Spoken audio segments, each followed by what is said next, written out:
ផ្កាយរណបរបស់ក្រុមហ៊ុនបច្ចេកវិទ្យាដ៏ធំរបស់សហរដ្ឋអាមេរិកគឺ Apple Maps បានបង្ហាញរូបភាពថ្មីដែលបង្កការចាប់អារម្មណ៍យ៉ាងខ្លាំងនៅតាមបណ្ដោយព្រំដែនកម្ពុជាថៃរូបភាពដែលធ្វើបច្ចុប្បន្នភាពនៅខែមីនាឆ្នាំ2026បង្ហាញថាផ្ទះរបស់ពលរដ្ឋខ្មែរចំនួន627ខ្នងនិងហេដ្ឋារចនាសម្ព័ន្ធជាច្រើនផ្សេងទៀតនៅភូមិចំនួន3ក្នុងខេត្តបន្ទាយមានជ័យបានបាត់ចេញពីផែនទីហើយអង្គការ Liga do ដែលបានវិភាគរូបភាពផ្កាយរណបនេះបានឲ្យដឹងនៅថ្ងៃទី5ខែសីហាឆ្នាំ2026ថាកងកម្លាំងយោធាថៃបានឈូសបំផ្លាញផ្ទះទាំងនេះក្រោយពេលមានកិច្ចព្រមព្រៀងឈប់បាញ់កាលពីខែធ្នូឆ្នាំ2025ក្នុងចំណោមផ្ទះទាំង627ខ្នងមាន270ខ្នងនៅភូមិជោគជ័យ299ខ្នងនៅបឹងត្រកួននិង58ខ្នងនៅភូមិព្រៃច័ន្ទនេះនៅមិនទាន់គិតពីតំបន់ផ្សេងជាច្រើនទៀតដែលថៃកាន់កាប់នៅឡើយផងទេឆ្លើយតបទៅនឹងរបាយការណ៍នេះអ្នកនាំពាក្យរាជរដ្ឋាភិបាលលោកប៉ែនបូណាបានប្រាប់ News Today ថារដ្ឋាភិបាលបានរំលេចអំពីការបំផ្លាញផ្ទះសម្បែងនិងហេដ្ឋារចនាសម្ព័ន្ធរបស់ប្រជាពលរដ្ឋនៅតំបន់ដែលថៃកាន់កាប់តាំងពីដើមមកហើយរបាយការណ៍របស់អង្គការ Liga do គឺជាភស្តុតាងបន្ថែមដែលគាំទ្រការតវ៉ារបស់កម្ពុជាលោកបន្ថែមថាប្រជាពលរដ្ឋខ្មែរជាង 20,000 នាក់នៅមិនទាន់អាចវិលត្រឡប់ទៅផ្ទះវិញបានក្នុងចំណោមអ្នករងផលប៉ះពាល់អ្នកស្រីយ៉ាងលីនដែលមានដីអាស្រ័យផលនៅភូមិជោគជ័យបានប្រាប់ News Today ថាអ្នកស្រីបានបាត់បង់ដីកសិកម្មទំហំ375ម៉ែត្រការ៉េជាប្រភពចំណូលសំខាន់របស់គ្រួសារអ្នកស្រីសូមឲ្យអាជ្ញាធរជួយអន្តរាគមន៍និងស្វែងរកយុត្តិធម៌ជូនប្រជាពលរដ្ឋដែលរងផលប៉ះពាល់ពីសង្គ្រាមនេះឆ្លើយតបទៅនឹងសំណើរបស់ពលរដ្ឋលោកប៉ែនបូណាបញ្ជាក់ថារដ្ឋាភិបាលកំពុងធ្វើកិច្ចការទូតដើម្បីទាមទារទឹកដីឲ្យពលរដ្ឋភៀសសឹកអាចវិលត្រឡប់ទៅភូមិឋានវិញហើយក៏កំពុងទាមទារឲ្យភាគីថៃចុះមកវាស់វែងនិងកំណត់ព្រំដែនតាមកិច្ចព្រមព្រៀងកាលពីថ្ងៃទី31ខែកក្កដាអ្នករាយការណ៍ពិសេសអង្គការសហប្រជាជាតិលោក Tom Andrews ក៏បានរំលឹកដែរថាប្រជាពលរដ្ឋដែលភៀសខ្លួនដោយសារចំនួនមានសិទ្ធិវិលត្រឡប់ទៅកាន់ផ្ទះរបស់ខ្លួនវិញតាមច្បាប់អន្តរជាតិគិតត្រឹមថ្ងៃចេញផ្សាយនេះមិនទាន់មានការឆ្លើយតបពីភាគីថៃចំពោះរូបភាពផ្កាយរណបនេះនៅឡើយទេដំបូលផ្ទះធ្លុះធ្លាយពីដានធ្លាក់ខ្ចាត់ខ្ចាយផ្ទះខ្លះធ្លាយជញ្ជាំងផ្ទះខ្លះទៀតសល់តែគ្រោងឆ្អឹងផ្ទះខ្លះនៅកណ្ដាលគំនរបែកបាក់ក្រេពូកខ្នើយនិងសម្ភារៈប្រើប្រាស់របស់គ្រួសារខ្មែរត្រូវបំផ្លាញខ្ទេចខ្ទីប្រែផ្ទះដ៏កក់ក្ដៅជាច្រើនខ្នងคล้ายជាទីសោកសង្រេងដោយសារយន្តហោះចំបាំង F16 របស់យោធាថៃនេះគឺជាទស្សនវិជ្ជាដែលក្រុមអ្នកសង្កេតការអាស៊ានបានចុះទៅឃើញដោយផ្ទាល់នៅភូមិស្រអែមខាងជើងខេត្តព្រះវិហារនៅព្រឹកថ្ងៃទី6ខែសីហាឆ្នាំ2026ក្រសួងការពារជាតិកម្ពុជាបញ្ជាក់ថាទីតាំងដែលគណៈប្រតិភូបានពិនិត្យមិនមែនជាបន្ទាយមិនមែនជាឃ្លាំងអាវុធហើយក៏មិនមែនជាទីតាំងយោធានោះដែរប៉ុន្តែជាផ្ទះរបស់ប្រជាពលរដ្ឋខ្មែរស៊ីវិលធ្លាប់រស់នៅជាមួយកូនចៅនិងជាទឹកដីរបស់កម្ពុជាផ្ទះទាំងនេះត្រូវបានវាយប្រហារកាលពីខែធ្នូឆ្នាំ2025ដោយកងកម្លាំងថៃបានប្រើយន្តហោះចំបាំង F16 ទម្លាក់គ្រាប់បែកនិងបាញ់គ្រាប់ផ្លោងទំហំ155មីលីម៉ែត្រជាច្រើនគ្រាប់នេះគឺជាការបញ្ជាក់របស់ក្រសួងការពារជាតិកម្ពុជាក្រុមអ្នកសង្កេតការអាស៊ានក៏បានចូលពិនិត្យខាងក្នុងផ្ទះនិយាយជាមួយអាជ្ញាធរនិងជួបប្រជាពលរដ្ឋក្នុងតំបន់ក្នុងរូបភាពមួយស្ត្រីខ្មែរ2នាក់ឈរមុខផ្ទះឈើដំបូលសង្កសីបង្ហូរទឹកភ្នែកអាណិតជីវិតដែលត្រូវរងគ្រោះដោយសារយោធាថៃទាំងដែលពួកគេមិនមានកំហុសអ្វីបេសកកម្មចុះពិនិត្យផ្ទាល់នេះមានសារៈសំខាន់ព្រោះក្រុមអ្នកសង្កេតការអាស៊ានត្រូវបានបង្កើតឡើងដើម្បីជួយតាមដានស្ថានភាពនិងផ្ទៀងផ្ទាត់ការអនុវត្តបទឈប់បាញ់រវាងកម្ពុជានិងថៃក្រសួងការពារជាតិកម្ពុជាថាខ្លួននឹងបន្តគាំទ្រឲ្យក្រុមអ្នកសង្កេតការអាស៊ានមានតួនាទីនិងអាណត្តិកាន់តែរឹងមាំដើម្បីធានាការគោរពបទឈប់បាញ់ពេញលេញព្រមទាំងពង្រឹងតម្លាភាពការទទួលខុសត្រូវនិងការជឿទុកចិត្តគ្នាចំពោះប្រជាពលរដ្ឋខ្មែររងគ្រោះរបួសផ្លូវចិត្តដែលបន្សល់ទុកដោយសម្លេងយន្តហោះចំបាំងសម្លេងគ្រាប់ផ្លោងគឺជាស្នាមរបួសដែលនៅតែបន្តរស់នៅក្នុងការចងចាំដោយគ្មានអ្វីអាចព្យាបាលបានដោយងាយឡើយតាមសួរដល់ប្រធានាធិបតីចិនម្ដងហើយថៃនៅតែមិនអស់ចិត្តរឿងអាវុធចិននៅកម្ពុជាលើកនេះកងទ័ពថៃបានលើកសំណួរដដែលទៅកាន់មន្ត្រីយោធាចិនឲ្យបញ្ជាក់ឲ្យច្បាស់ថាតើទីក្រុងប៉េកាំងបានបញ្ជូនរថក្រោះមកគាំទ្រកម្ពុជាក្នុងប្រតិបត្តិការយោធាប្រឆាំងថៃមែនដែរឬទេហើយតើនឹងប្រើនៅព្រំដែនថៃដែរទេកងទ័ពថៃបានចេញព័ត៌មាននៅថ្ងៃទី6ខែសីហាឆ្នាំ2026និងត្រូវស្រង់ផ្សាយដោយកាសែតខៅសូតថាការសាកសួរយោធាចិនធ្វើឡើងនៅថ្ងៃទី4ខែសីហា ขนมจุ่มนวบรเวียงโลกดอมสเนไอทีรันนันตะควางประเทศในโยกทานปอรเมียนกองตอบไทยนึ่งโลกดอมสเนไตรจางลินหงจุ่มนุ้ยการอนุปนการปีเจียดจันประจำประเทศไทยเนยชมพูมกแกนาปรตภูจันจิจารรูปตามการเรียบรอบระบบกองตอบไทยมนตรีโยเทียจันปาเดสายถาจันมันบ้านกดกงอาวุธดำใบกอมโตรปฏิบัติการโยเทียทำไมระบบกัมพูชีนูเตเทียกีจันก็ตรบ้านดอกสลองสำได้ถาตีกรงเปกังบ้านปรับกัมพูชีถาสมเพียรโยเทียผลิตดาวจันมันตรีโยกตือปราในดำบอลพรมแดนกัมพูชีไทยเลยปนแต่การเลือกลังเตียงนี่คือจีการรีการระบบกองตอบไทยไต่มาคางเราโหดดาวโดเซียไทยตีประมวยไทยใส่หา News Today มันตอนไอตัวบ้านการบรรจับตอลปีสถานตูนจันประจำเรทินีพนมปิ่งจงเป็นคลำซาได้เพียกีไทยบันซับไซนี่ในลายตีส้มรมหลักฐาปัญหาได้เพื่อเอาไทยหักไฟควอลคือการประกอบรถกรอบประยุทธ์ที่50 ดีผลิตดาวจันหมกเอากัมพูชีสรุปจำนวน90 ใบเครื่องขนมนูจันบันประกอบจุ่มเฮียนดำบงจำนวน39 เครื่องหมกดาวเรทินีพนมปิ่งการปีไทยมีทุนาการปีไทยตีดอกปีไข่กากระดานิยุรมันตรีไทยลูกอนุตินชันเวรกุลบันยกเรื่องรถกรอบนี่แต่ส่วนโลกประเทศนี้ทับได้จันโลซีจิงปิงขนมจุ่มนวบในตีกรงเซียงไฮ้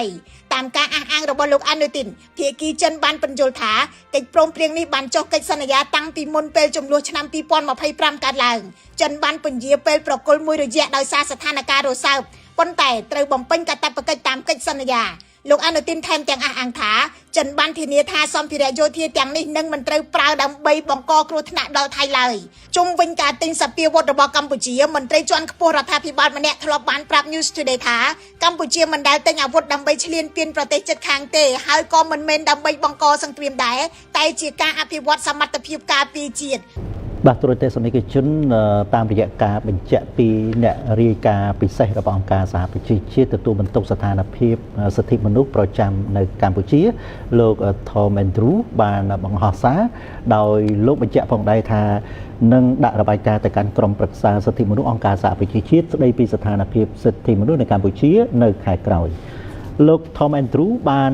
เก่าสาวจะปูจำนับอารมณ์เสกได้แถลงการระบบโลกได้บานเจนไซในขนมสันสสารปอดมีนบรรทบปีบรรจับไปสกัดกรรมทำไมมอกการประเทศกัมพูชีขนมนิ่มเจเนริกาปิเศษระบบองการสาปิจิชิตได้ปีสถานภาพสถิตมนุษย์ในกัมพูชีโลกทอมแอนดรูก็บานบรรจับนังประกาศสปากุมจำปูมาเตยบ้านเลือสกัดได้แถลงการระบบโลกปีรัฐาภิบาลไทยผ่องได้โลกทานุให้คือเจมูลหายแต่โลกบานพญาสิกระไดเปรียงเจมุนได้เจ็บในนี่สิกระไดแถลงการแต่ต้นตัวนึงจุ่มลุกปรุงได้เตอรถทาปิบาลไทยปีทั้งไงมุนเปลตระบานเจนสายรวมแจงในได้ในเยอมปีกาพลาตีลมเนื้อระบบประชาชนกัมพูชีโลกทอมแอนดรูบรรจัทาขณะไปในโลกมันบานตัวตู้การฉลายต่อวิญญาติโลกในแต่บางจุ่มห้อหนึ่งจองปีเพียซาอมปีแต่สนะระบบรถทาปิบาลไทยโลกทามนตรีไทยบานจุ่มตัวจิตสาธารณะจมพูการเลิกลางระบบโลกจมพูประชาชนกัมพูชีประมาณเชี่ยประมวยแสนประหมื่นเนี่ยได้ตระบานพลาตีลมเนื้อโดยสายจมลัวรวมแต่งบรรจัทาเนี่ยคลักขนมจมน้อมเนี่ยได้ตระบานพลาตีลมเนื้อคือกำปงแต่รู้เนื้อเลยตึกใดไทยขณะเป็นได้มีการกอดสมกอลปีเทศนาระบบประเทศไทยโลกบรรจัทาตัวเล็กนี้ตระบานดอกสรังเชงปีระบายการระบบองการสหประชาชาติให้การเลิกลางระบบโลกจมพูเนี่ยได้ตระบานพลาตีลมเนื้อคือไปแต่เลิกได้บารมอมปีสิทธิมนุษย์ได้อนุวัตโดยมันเกิดอเมริกาทีมตีตึกได้มีจำนวนโลกทอมแอนดรูบรรจัทานาคายคล้อยโลกในบรรจับระบายการระบบโลกสำหรับดักแต่การกรมปรึกษาสถิตมนุษย์องการสหประชาชาติในปีสถานภาพสถิตมนุษย์ในกัมพูชีให้โลกหนึ่งเตะตรงตื้อรัฐาภิบาลไทยมาดองติดในปีใดโลกรีบจำระบายการหนุโลกสังคมทานังอาโจร่วมเชื่อมมวยมนตรีไทยดำใบเอาอาสไปจุลปีเทศนาระบบปุกเกในมุนเประบายการระบบโลกตระบานบกปุ่มใสโลกมันอาจโรคปีนามอกสงกัดงุนในบางกลุ่มกร้อนในใบบังหายอ่อมปีสระสำคัญในการดัดสลายจุ่มลูกปรุงได้อย่างฉับหรอฮะนึ่งดาวสันเตวิธีดำใบอภิจิจุนอาจตรลับเติบเตะระบบปุกเกวิญริจรีหนึ่งปริยากะมีนสเตรพิบหนึ่งสวัสดิพิบหนึ่งอาจจับโยกเอากาสิติกิจได้เป็นกิจกรรมปรุงได้อาจประดอจูนบานในเชียปอดมีนวิวัฒน์จงคล้ายบรรทบปีบาน ចុះទៅពិនិត្យស្ថានភាពនៅតាមបន្ទាត់ព្រំដែននិងស្ថានភាពនៃការរស់នៅរបស់ពលរដ្ឋភាសាកម្ពុជាដែលមានលើសពី 20,000 នាក់ទៀតដែលពុំទាន់អាចវិលត្រឡប់អញ្ចឹងក្នុងនាមជាអ្នករាយការណ៍ពិសេសស្ដីអំពីស្ថានភាពសិទ្ធិមនុស្សប្រចាំនៅកម្ពុជារបស់អង្គការសហប្រជាជាតិលោក Tom Andrew ក៏នឹងក្រុងដាក់ល្បាយការណ៍របស់លោកនឹងទៅកាន់ក្រុមប្រឹក្សាសិទ្ធិមនុស្សអង្គការសហប្រជាជាតិនៅខែក្រោយនេះបាទមានប្រទេសណាបាត់បង់សន្តិភាពដោយសារពលរដ្ឋគិតខុសគ្នាទេសន្តិភាពចាប់ផ្ដើមរង្គោះរង្គើនៅពេលមនុស្សលេងទុកចិត្តគ្នានិងលេងជជែកដើម្បីរកដំណោះស្រាយប៉ុន្តែចាប់ផ្ដើមប្រើនយោបាយដែលបង្កើតការបែងចែកនិងការស្អប់គ្នាហើយមើលអ្នកមានទស្សនៈផ្ទុយថាជាសត្រូវដែលត្រូវកំចាត់នោះមិនមែនជាការប្រកួតប្រជែងនយោបាយធម្មតាទៀតទេនោះគឺជានយោបាយជ្រុលនិយមនយោបាយជ្រុលនិយមមិនសំដៅទៅលើការគ្រប់គ្រងគណៈបកណាមួយដាច់ខាតនោះទេវាសំដៅទៅលើការប្រើនយោបាយដើម្បីបែងចែកប្រជាជនជាពួកយើងនិងពួកគេបង្កើតការស្អប់ហើយធ្វើឲ្យការឈ្នះរបស់ក្រុមខ្លួនខ្លាយជារឿងសំខាន់ជាងច្បាប់ជាងស្ថាប័នឬលើសពីផលប្រយោជន៍រួមរបស់ជាតិនៅពេលនោះការប្រកួតប្រជែងលើគោលនយោបាយនឹងប្រែក្លាយទៅជាការប្រកួតប្រជែងដើម្បីបំផ្លាញគ្នាទៅវិញទៅមកនយោបាយជ្រុលនិយមមិនរស់ដោយសារការពិតទេវារស់ដោយសារកំហឹងភ្លើងគំនុំការភ័យខ្លាចនិងការបែងចែកការវិវត្តកាន់តែអាក្រក់នៅពេលមនុស្សមានអារម្មណ៍ថាពួកគេមិនទទួលបានយុត្តិធម៌មិនត្រូវបានគេស្ដាប់ឬមើលមិនឃើញអនាគតរបស់ខ្លួនឯងអ្នកដែលចង់បង្កការបែកបាក់អាចប្រើការឈឺចាប់ទាំងនោះដើម្បីបង្វែរមនុស្សឲ្យស្អប់គ្នានិងមើលគ្នាក្នុងភាពជាសត្រូវជំនួសឲ្យការរួបរวมគ្នាដោះស្រាយបញ្ហានយោបាយជ្រុលនិយមបំផ្លាញទំនុកចិត្តដែលជាគ្រឹះនៃសង្គមទាំងមូល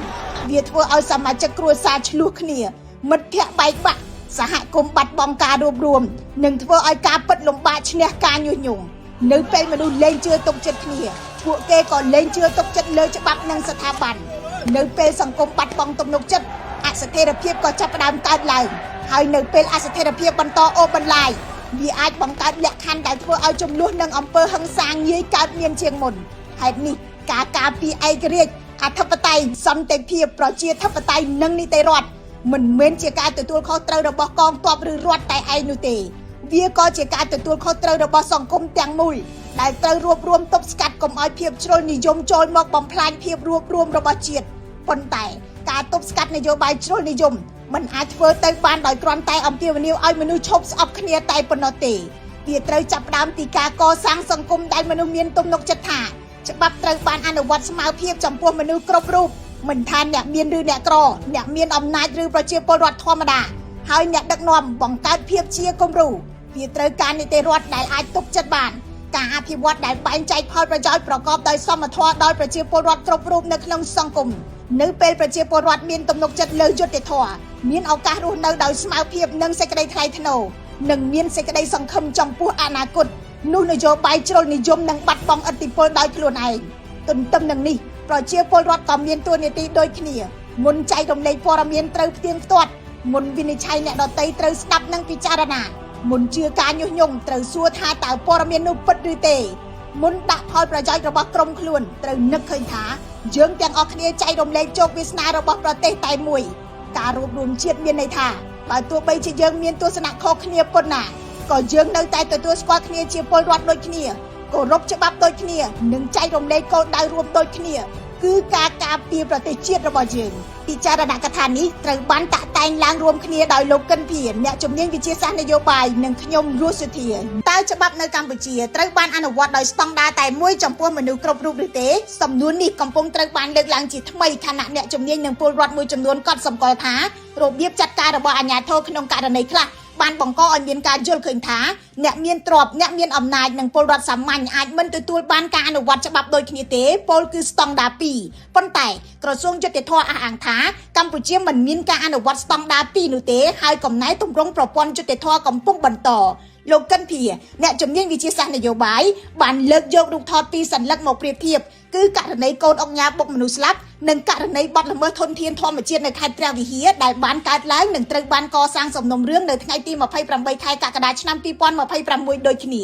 លោកថារបៀបបង្ហាញជនពាក់ព័ន្ធក្នុងករណីទាំងពីរមើលទៅខុសគ្នាដែលបានបង្កឲ្យសាធារណជនចោទសំណួរអំពីសមភាពក្នុងការអនុវត្តច្បាប់ តាមលោកពលរដ្ឋមិនវាស់យុត្តិធម៌តាមសូចនាកស្មុគស្មាញនោះទេប៉ុន្តែមើលតាមទង្វើជាក់ស្ដែងរបស់អាជ្ញាធរការយល់ឃើញនេះក៏ស្របគ្នានឹងទស្សនៈរបស់អ្នកជំនាញទស្សនវិជ្ជានៃរាជបណ្ឌិតសភាកម្ពុជាលោកឆូតប៊ុនថងលោកប៊ុនថងលើកឡើងថាក្តីកង្វល់អំពីស្តង់ដារ2មិនមែនទៅតែកើតឡើងក្នុងករណីថ្មីនេះទេប៉ុន្តែមានជាយូរមកហើយបើប្រជាពលរដ្ឋយល់ថាអ្នកមានអ្នកក្រអ្នកធំនិងអ្នកតូចមិនត្រូវបានអនុវត្តច្បាប់ដូចគ្នាទំនុកចិត្តលើអាជ្ញាធរនិងតុលាការនឹងថយចុះហើយមនុស្សអាចងាកទៅកាត់ក្តីលើបណ្ដាញសង្គមជំនួសឲ្យការទុកឲ្យស្ថាប័នមានសមត្ថកិច្ចអនុវត្តនីតិវិធីលោកឆូតប៊ុនថងនិយាយថាការលុបបំបាត់ការយល់ឃើញអំពីភាពលំអៀងគឺជាគន្លឹះក្នុងការស្ដារទំនុកចិត្តឡើងវិញអគ្គលេខាធិការរាជបណ្ឌិតសភាកម្ពុជាលោកយងពៅនិយាយថាការអនុវត្តច្បាប់គួរមានស្តង់ដារតែមួយនិងមិនគួររងចាំឲ្យករណីណាមួយផ្ទុះល្បីលើបណ្ដាញសង្គមទើបចាត់វិធានការនោះឡើយលោករំលឹកថាកម្ពុជាមានអ្នកមានឥទ្ធិពលត្រឹមចំនួនតូចប៉ុន្តែមានប្រជាពលរដ្ឋធម្មតាជាង17លាននាក់លោកថាភាពរឹងមាំរបស់ប្រទេសពឹងផ្អែកទៅលើទំនុកចិត្តរបស់ប្រជាពលរដ្ឋទាំងមូលជាការឆ្លើយតបអ្នកនាំពាក្យក្រសួងយុតិធម៌លោកអែមច័ន្ទមករាលើកឡើងថាក្រសួងទទួលយករាល់មតិរិះគន់ក្នុងន័យស្ថាបនាប៉ុន្តែអះអាងថាគ្មានស្តង់ដារពីឯណាត្រូវបាននឹងកំពុងអនុវត្តនៅកម្ពុជានោះទេលោកអះអាងថាច្បាប់ត្រូវបានអនុវត្តចំពោះប្រជាពលរដ្ឋគ្រប់រូបដោយស្មើភាពដោយមិនរើសអើងអ្នកមានឬអ្នកក្រហើយការវិនិច្ឆ័យថាមានការអនុវត្តមិនស្មើភាពមិនគួរផ្អែកលើរូបភាពឬការយល់ឃើញមួយជ្រុងនោះឡើយប៉ុន្តែគួរពិនិត្យលើអង្គហេតុនិងនីតិវិធីច្បាប់នៃករណីនីមួយៗពាក់ព័ន្ធទៅនឹងការជជែកអំពីការដាក់ខ្នោះលោកអែមច័ន្ទមករាពន្យល់ថាការប្រើខ្នោះអាចធ្វើឡើងក្នុងករណីចាំបាច់ដើម្បីការពារការរត់គេចឬទប់ស្កាត់គ្រោះថ្នាក់និងអំពើហិង្សាលោកបន្ថែមថាការប្រើខ្នោះក្នុងគោលបំណងបន្ទាបកិត្តិយសជនសង្ស័យគឺផ្ទុយនឹងច្បាប់និងគោលការណ៍សិទ្ធិមនុស្សលោកមេធាវីសុកសំអឿនផ្ដល់យោបល់ថាដើម្បីកាត់បន្ថយការសង្ស័យពីសាធារណជននិងកាត់បន្ថយការវិនិច្ឆ័យដោយផ្អែកលើរូបភាពឬព័ត៌មានមួយជ្រុងអាជ្ញាធរនិងស្ថាប័នជំនាញគួរពន្យល់ជាសាធារណៈអំពីមូលហេតុនៃនីតិវិធីនិងការសម្រេចចិត្តក្នុងករណីនីមួយៗអ្នកស្រាវជ្រាវផ្នែកអភិវឌ្ឍផ្នត់គំនិតនិងសង្គមលោកសេងសុជាតិនិយាយថាទំនុកចិត្តរបស់ប្រជាពលរដ្ឋស្ថិតលើការអនុវត្តជាក់ស្ដែងដូច្នេះការឈលលើគោលការណ៍ដំណាភាពយុត្តិធម៌និងសមភាពគឺជារឿងចាំបាច់ជុំវិញការអំពាវនាវឲ្យបន្តកែលម្អប្រព័ន្ធយុត្តិធម៌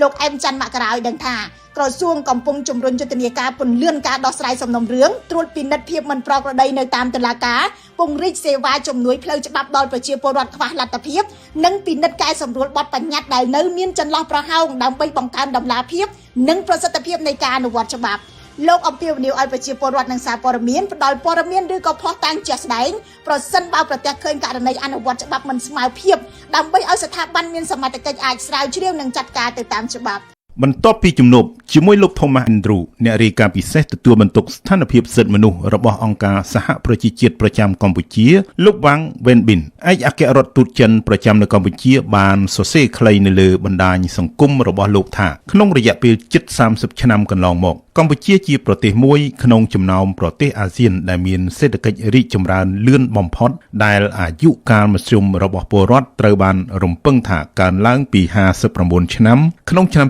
2000ដល់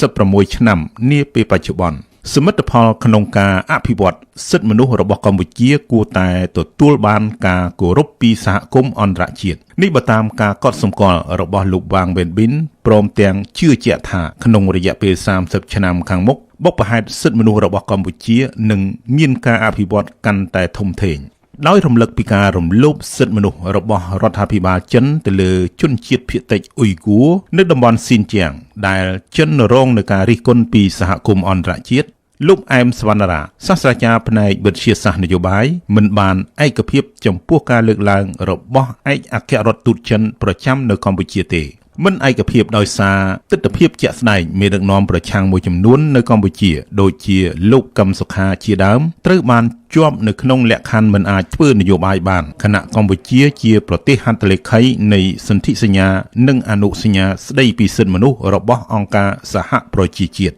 តែចំណុចនេះត្រូវបានរដ្ឋាភិបាលនិងស្ថាប័នសិទ្ធិមនុស្សកម្ពុជាអះអាងជាញឹកញាប់ថាជាការអនុវត្តច្បាប់និងនីតិរដ្ឋរបស់ប្រទេសបន្ថែមពីនេះប្រធានព្រឹទ្ធសភាកម្ពុជាលោកហ៊ុនសែនកាលពីថ្ងៃទី22ខែកក្កដាឆ្នាំ2026ក៏បានបញ្ជាក់ប្រាប់លោក Thomas Andrew ថាកម្ពុជាបានបើកសេរីភាពពេញលេញក្នុងការបញ្ចេញមតិតែការបញ្ចេញមតិត្រូវធ្វើឡើងនៅក្រោមក្របខ័ណ្ឌរដ្ឋធម្មនុញ្ញកម្ពុជាទ ទោះយ៉ាងណាតាមរយៈសំណេររបស់ឯកអគ្គរដ្ឋទូតចិនប្រចាំកម្ពុជាចិនរីករាយក្នុងការចូលរួមកិច្ចសន្ទនាដោយសមភាពជាមួយប្រទេសកម្ពុជាដោយឈលលើមូលដ្ឋាននៃការគោរពគ្នាទៅវិញទៅមកដើម្បីរួមគ្នាជំរុញភាពរីកចម្រើននៃសិទ្ធិមនុស្សនៅទូទាំងពិភពលោកទស្សនិកជនមីយ៉ាន់ម៉ាបើកប្រតិបត្តិការបង្ក្រាបស្កេមនៅជាប់ព្រំដែនថៃចាប់បានស្កេមមើជាង700នាក់ក្នុងនោះក៏មានជនជាតិថៃផងដែរប្រទេសមីយ៉ាន់ម៉ាបានចាប់ខ្លួនស្កេមមើជាង700នាក់នៅក្នុងនោះមានទាំងជនជាតិថៃផងដែរនៅក្នុងប្រតិបត្តិការបង្ក្រាបក្រុមចោរបោកតាមអនឡាញទ្រង់ទ្រាយធំមួយនៅតំបន់ជាប់ព្រំដែនថៃតាមការចុះផ្សាយរបស់ទូរទស្សន៍ Amarin TV កងទ័ពមីយ៉ាន់ម៉ាបានធ្វើការបង្ក្រាបនៅតំបន់ Mayawadi នៃរដ្ឋការ៉ែនជាប់ស្រុកមេសុតនៃព្រំដែនថៃកាលពីថ្ងៃទី29ខែកក្កដាឆ្នាំ2026ខណៈនៅក្នុងប្រតិបត្តិការនោះកងទ័ពមីយ៉ាន់ម៉ាក៏បើកឆាកប្រយុទ្ធយ៉ាងស្វិតស្វាញជាមួយកងទ័ពរំដោះជាតិការ៉ែនផងដែរឈានដល់ការរឹបអូសបានសព្វាវុធមួយចំនួនថែមទៀតផងជាលទ្ធផលមីយ៉ាន់ម៉ាចាប់ខ្លួនបានស្កេមមើចំនួន777នាក់នៅក្នុងនោះជនជាតិចិនច្រើនជាងគេពលគឺមានរហូតដល់631នាក់បន្ទាប់មកគឺជនជាតិខ្លួនឯងតែម្ដងដែលមានរហូតដល់143នាក់និងជនជាតិថៃចំនួន3នាក់អំឡុងពេលនោះមីយ៉ាន់ម៉ាក៏បានរកឃើញនិងរឹបអូសកុំព្យូទ័រទូរស័ព្ទដំ Wi-Fi ផងដែរបើតាមការបញ្ជាក់មីយ៉ាន់ម៉ាអ្នកដែលបានចាប់ខ្លួនទាំងអស់នឹងត្រូវបញ្ជូនទៅទីក្រុងផាអានដើម្បីធ្វើការសាកសួរបន្ថែមនិងចាត់វិធានការតាមផ្លូវច្បាប់ប្រតិបត្តិការនេះកើតឡើងក្រោយពេលដែលសភាជាតិមីយ៉ាន់ម៉ាក្រោមការដឹកនាំរបស់លោកមីងអ៊ូលៀងទើបតែបានអនុម័តច្បាប់ប្រឆាំងស្កេមដែលចែងពីទោសទណ្ឌធ្ងន់ធ្ងរបំផុតរហូតដល់ប្រហារជីវិតច្បាប់ថ្មីដែលទើបតែលេចរូបរាងនេះកំណត់យ៉ាងច្បាស់ថាបុគ្គលណាដែលបើកឬគ្រប់គ្រងមជ្ឈមណ្ឌលឆបោកហើយប្រើអំពើហិង្សាធ្វើទារុណកម្មឬបង្ខាំងមនុស្សដោយខុសច្បាប់ដើម្បីបង្ខំឲ្យធ្វើសកម្មភាពឆបោករហូតបណ្ដាលឲ្យមានមនុស្សស្លាប់គឺដាច់ខាតត្រូវតែប្រឈមមុខនឹងកាត់ទោសប្រហារជីវិតដោយគ្មានការលើកលែងសោះឡើយកន្លងមកសម្បុកឆបោកតាមប្រព័ន្ធអ៊ីនធឺណិតបានរីកដោយផ្សិតនៅក្នុងប្រទេសមីយ៉ាន់ម៉ាដោយបោកប្រាស់លុយពីមនុស្សជុំវិញពិភពលោកតាមរយៈការបង្កើតទំនាក់ទំនងស្នេហាคล้ายៗនិងការបោកប្រាស់វិនិយោគលើរូបិយប័ណ្ណ Digital អ្វីដែលកាន់រន្ធត់នោះគឺមានជនបរទេសជាច្រើនត្រូវបានក្រុមឧក្រិដ្ឋជនលបួងជួញដូរទៅបង្ខាំងទុកនិងធ្វើទារុណកម្មយ៉ាងព្រៃផ្សៃដើម្បីបង្ខំឲ្យពួកគេអង្គុយចុចទូរស័ព្ទបោកប្រាស់អ្នកដទៃជារៀងរាល់ថ្ងៃ